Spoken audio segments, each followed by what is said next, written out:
Old Gods of Appalachia is a horror anthology podcast, and thus may contain material not suitable for all audiences, so listener discretion is advised.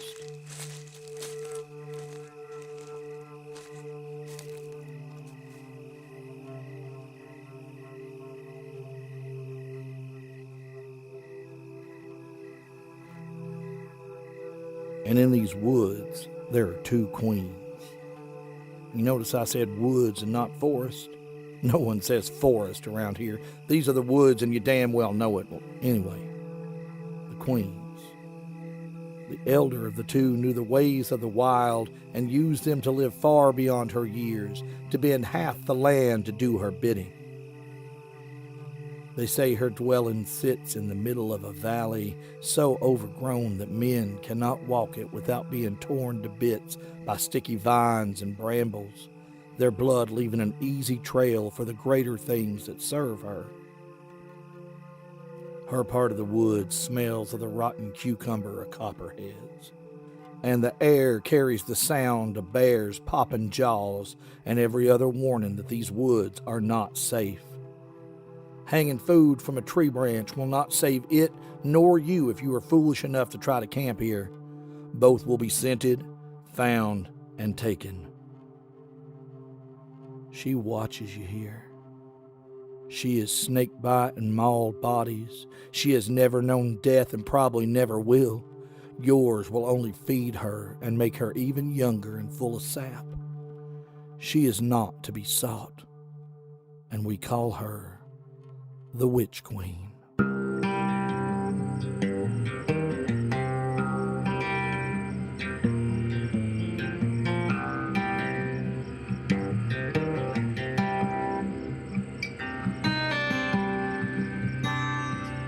Down all these hills, leave these dark valleys, or I can't stay now in the lands unknown. In these hills that I will walk so often, I can feel the winds now on your ghost.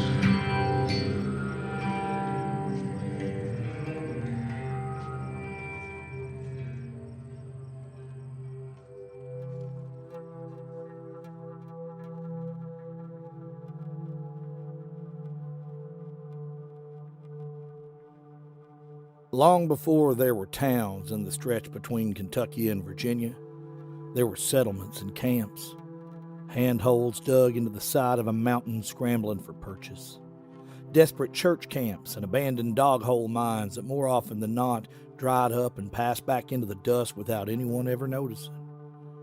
The end of this story starts in a place like that. They called her a witch. They'd found the signs in the books, they'd asked her the questions, and she was as guilty as anyone ever was.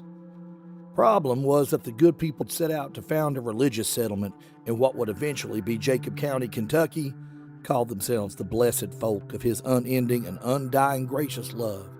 Well, they didn't have the heart for hanging or burning. So she was allowed to gather her things, load them into a cart, and be driven into the wilderness to be abandoned to God's unflinching justice. Put a bag over her head to keep her from knowing where she was going. They spun her around 12 times, once for each disciple, to make sure she was good and dizzy before they loaded her up, and done the same when they unloaded her, this time saying the Lord's Prayer. See, they expected her to have been one of them, a Bible-beating sheep that would surely wither and die outside of the comfort of their godly encampment. But she was not. She had been raised by her mothers, who brought her across the ocean as a little girl, and she, like her mothers, knew the ways of the stars in the sky, the plants in the ground, and the song of the earth. And like her mothers, she could make a poultice that would close a wound, a draught that would ease your head, and she could make sure more babies made it into this world safe and whole than any physician could. Now, this last and most valued skill would be what sent her family west.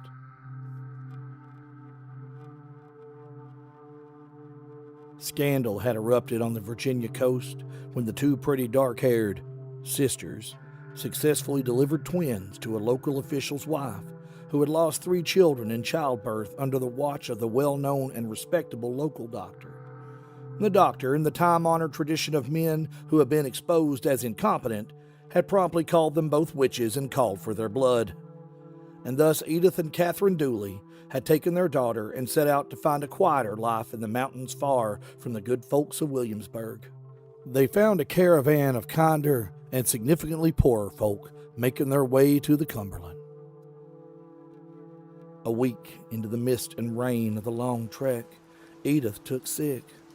Her skin went sallow and her breathing grew wet, and sadly she was dead not long after. Upon her death, a pall fell over the whole company, as she'd been a bright light on a hard road. Meals were somber and talk was scarce for days after they buried the bright-eyed girl that everybody called Edie. Catherine, her wife, broken-hearted and malnourished, pressed on with the rest of the party. But her despondency only deepened. She ate less and less, and on the darker nights could be heard having full conversations with her beloved Edie, many of which would end with incoherent pleading and sobbing. And when her daughter ran to the place her mother lay, why, she'd find her dead to the world. The mark of the shadow was clearly on her, though. So when they found Catherine's bedroll empty the morning they were to begin the last push of the trip, no one questioned where she'd gone. There were cliffs and steep drop-offs that were easy enough to get to, and they'd never find her body. They just hoped that she was at peace and with her Edie.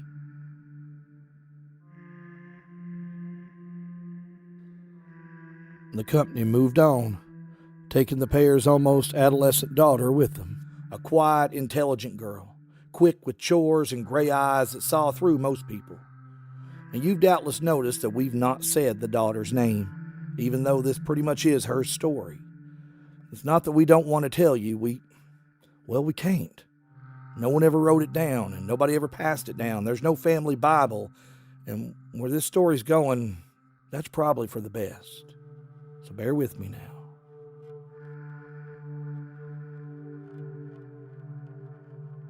The Monroe Company, as their little caravan was called, never made it to the Cumberland Gap. Attacks by the inhabitants of the surrounding mountains and sickness picked off the rest of the troop, except for the Dooley's little girl and an old man named Marvin who wouldn't make it much further than that. They made it almost to the Gap, though, when they met up with the good folk, who were on their way west to claim some of that land of tomorrow for themselves. And after Marvin passed and was given a Christian burial, young daughter Dooley was taken into the fold where she lived for a year before they found out how she made Miss Dorothy's leg better with just words and ointment. They found the charm she carried in the bag and the mysterious books that they could not understand. And when the pastor's boy had tried to kiss her after prayer meeting one night, and he come home all scratched up like he met a cattywampus, babbling that girl could change her shape, and she was going to try to hunt him down and kill him in his sleep because he wouldn't kiss her when she wanted, well, things took a turn. The boy was a liar, of course, as many boys are. She wasn't going to kill him, and she didn't change her shape that much. She just needed him to know she was not for him. So the next morning, the church elders came for her and named her a witch. Now this, of course, was something she already knew about herself, but it was nice to have it out in the open. She was left to fend for herself in a deep valley far from a known trail. Some say it was on the eastern side of the Cumberland, closer to what ended up being Glamorgan, Virginia in Esau County. Others would argue it had to be on the western side in Jacob County, closer to where the kind folk were thought to have died horribly by their own incompetence. Some say you can't find the place where they left her. Some say that place will find you if it wants you there. She had brought with her the 2 trunks of books and stores that her mothers had packed, and what clothes she had. When they'd come to her and asked her about the things they could not understand, she had answered their questions honestly and without fear. Since that day, though, she had not spoken. She stepped off the cart, her head still hooded, and listened as they unloaded all those things into the pitiful little shack they'd built for her. See, the folk were not cruel, and in fact it broke their heart to put her out, but they were faithful and superstitious and stupid, so they did their part. and to their credit, they did not try to keep any of the fine clothes or jewelry from her mother's chests, nor did they try to burn or destroy any of her books. They feared witching far too much for that. So here she was left, and here she set about making a life for herself, alone in the deep wilds of the valley. For a year and a day, she fished, she grew a small garden, she knew the ways of the wood, and the ways seemed to know her. As rustic living went, she did all right. The big predators seemed to give her little shack a wide berth. The markers and totems she set about her property, doing their job quietly. She sang and she worked and crafted and danced beneath the moon. Solitude suited her, it seemed. She burned quietly and brightly with the powers her mothers left her and taught her. And like all light that burns, eventually, she was seen. Oh, was she seen?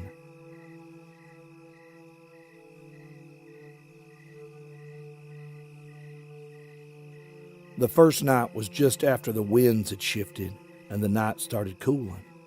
The moon stood half full when the girl woke to the sound of someone calling her name outside. Lighting a candle and stepping into the darkened yard, she saw a figure walking just outside the boundary she'd marked. At each corner of the land they cleared for her domicile, she'd buried small glass jars, each filled with 3 nails from each side of her shack, rubbed in a mixture of her own blood and a few other things we won't talk about.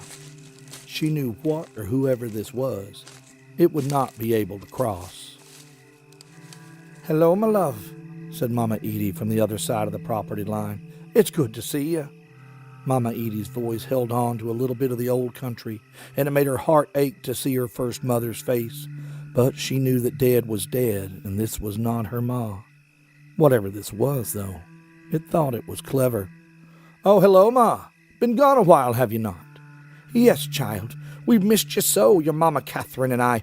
Oh, you've got to try harder than that," she said, cutting off whatever this was his attempt at being her first mother. "You never called Ma Katie anything but Katie since I was born. Psh, Catherine, what are you, her priest? Try again, spirit."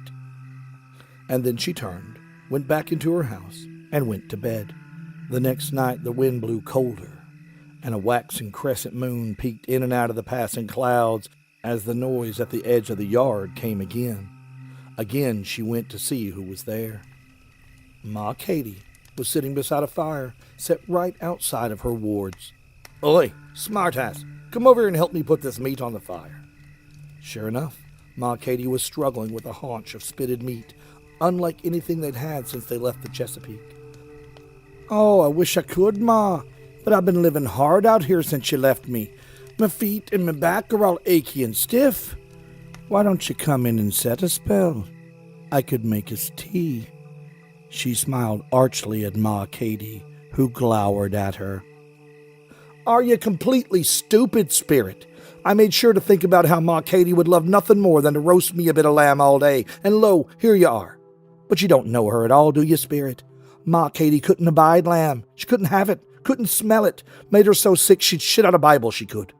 Come back tomorrow, show me your true face, or don't come at all." The fire went out, and the lamb and Ma Katie were gone. The next day, the girl took to doubling the number of jars in the lines around her home. She marked the door frames with iron nails and dabbed herself with oils from her mother's stores. The next night, the moon was new. No wind blew, no leaves stirred. She came out of her house and looked toward the dark green of the valley.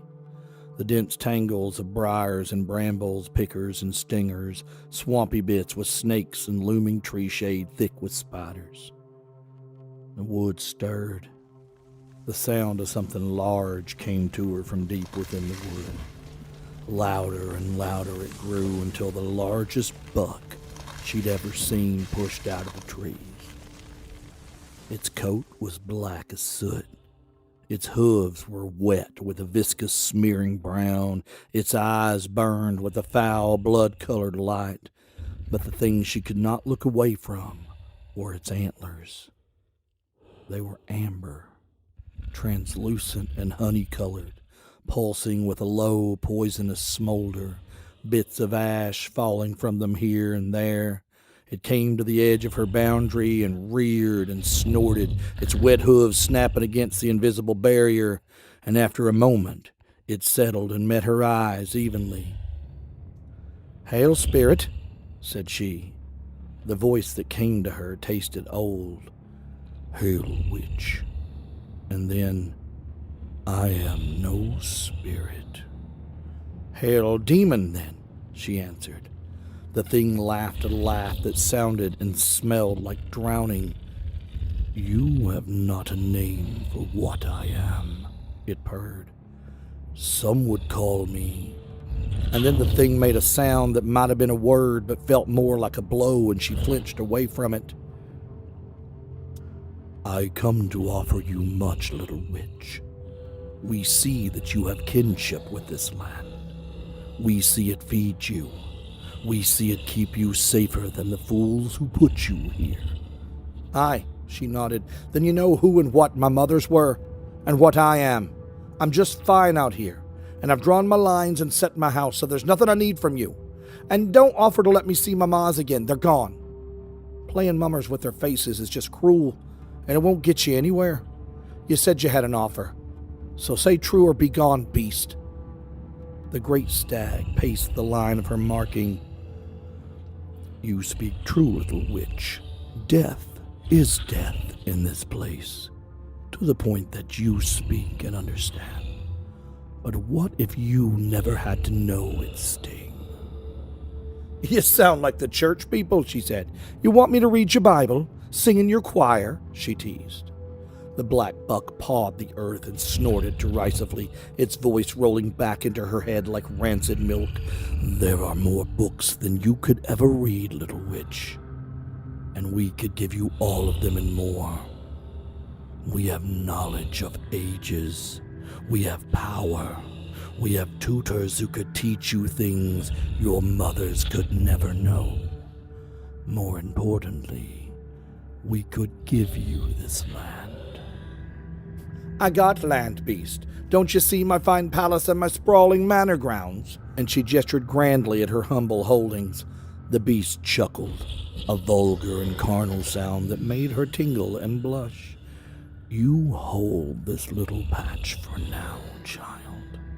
These lines you've drawn are impressive for one so young, but they will fade with time. All things do. And all we have to do is wait. And we are the very best at waiting." While we waited, though, we would watch you die. Whether from age and time, or from the worst things that are coming to this place. Things you cannot even imagine. All of this splendor, all of this beauty ground to ash and blood. We would give you all of this land to keep for us, or we could give what was left of you to this land and just wait for another like you to come. It might be a while, but as I said, we are very good with waiting. But no, we will not offer again." She began to sweat then. Her gut told her she was dealing with more than any forest haint. And while it might have tried to trick her at first, it was not lying now. It could wait 1,000 years if it needed to. But it wouldn't. "What would I have to do," she asked, "to live forever and keep this land?" "Come closer," said the thing whose name sounded like Hornet Head, but was not. "Let us talk of many things."